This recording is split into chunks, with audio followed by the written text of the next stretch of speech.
Abu Mohammed Muslah ad-Din ibn Abdallah Shirazi, né en 1184 et mort en 1283 ou en 1291, mieux connu en Occident sous le nom de Saadi, fut l'un des plus grands poètes persans de la période médiévale.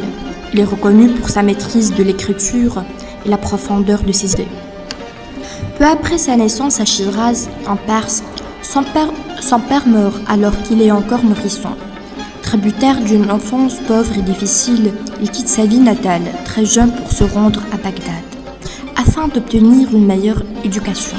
Il est admis à l'université de Al-Nizamiya, où il excelle dans les sciences islamiques, le droit, l'histoire, la littérature arabe et la théologie.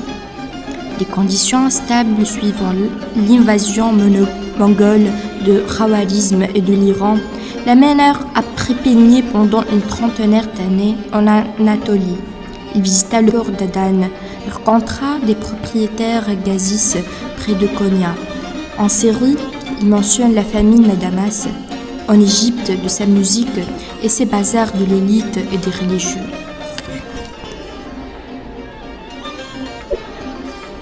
En Irak, le port de Bassora et le Tigre. Il fait aussi référence au Sindh, Pakistan, à l'Inde, précisément Somnath, où il rencontre des Brahmènes, et à l'Asie centrale, où il rencontre des survivants de l'invasion mongole. Il fit également les pèlerinages à la Mecque, Médine et à Jérusalem. À cause de la domination mongole, Saad vécut dans des régions désertes, rencontra des caravanes, se protégeant tant bien que mal dans des lieux parfois très hostiles. Il semble que de toutes ces rencontres, bandits, imams, intellectuels, gens du peuple, lui avaient ouvert l'esprit de manière décisive.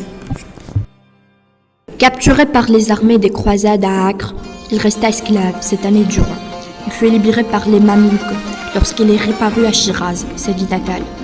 Les années avaient passé, il était devenu paisible sous Atabak Abou Bakr, Saïd ibn Zanghi, et Saadi fut considéré et respecté par la plupart des habitants.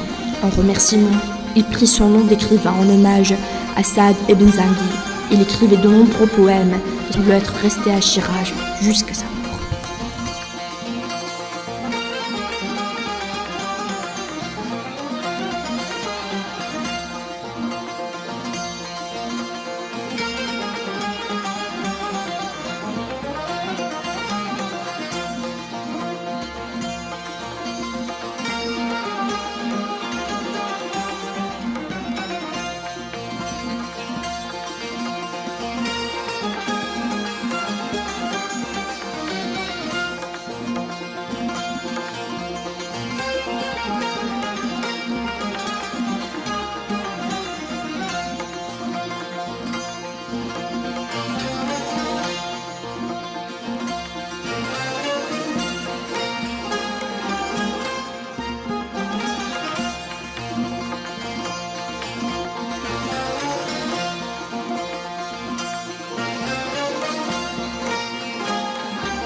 Et au début du XXe siècle, ainsi qu'au siècle précédent.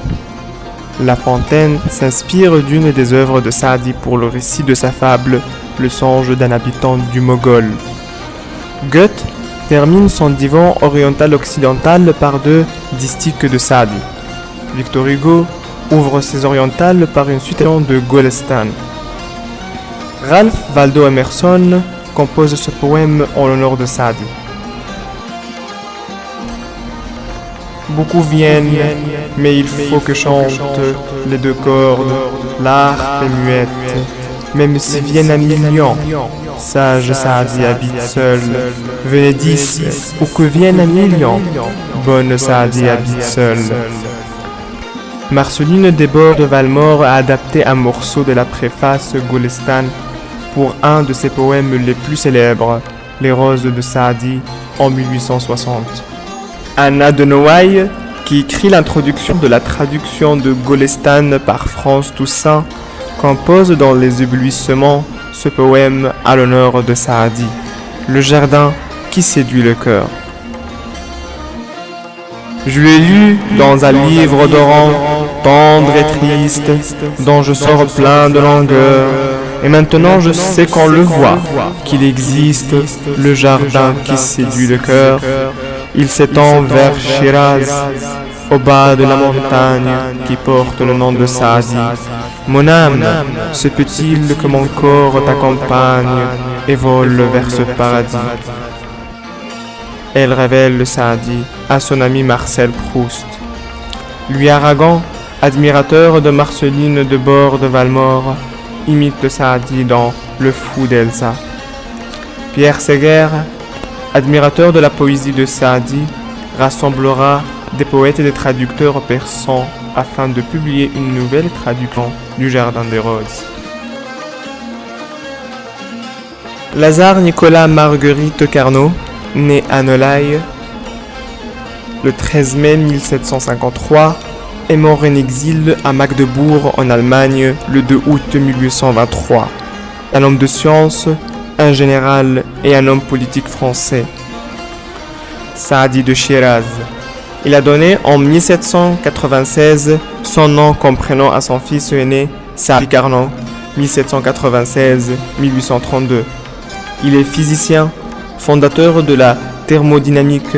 Il a été redonné en 1837 par son second fils Hippolyte Carnot, 1801-1888, alors engagé dans le saint-simonisme, à son fils Saadi Carnot, 1837-1894, président de la République française. Saadi Carnot, né le 11 août 1837 à Limoges, est mort le 25 juin 1894 à Lyon.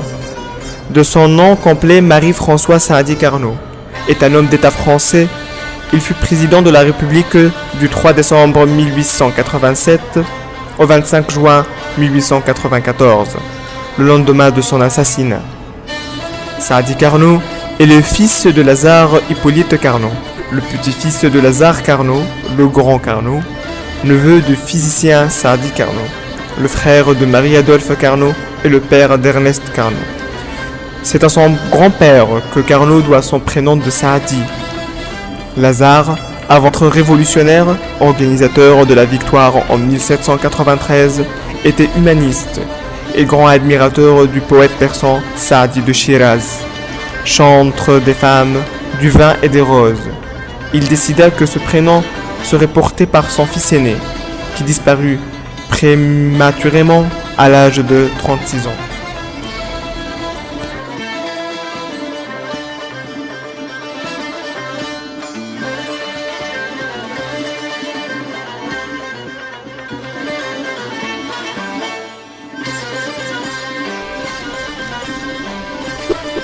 Les enfants d'Adam font partie d'un corps.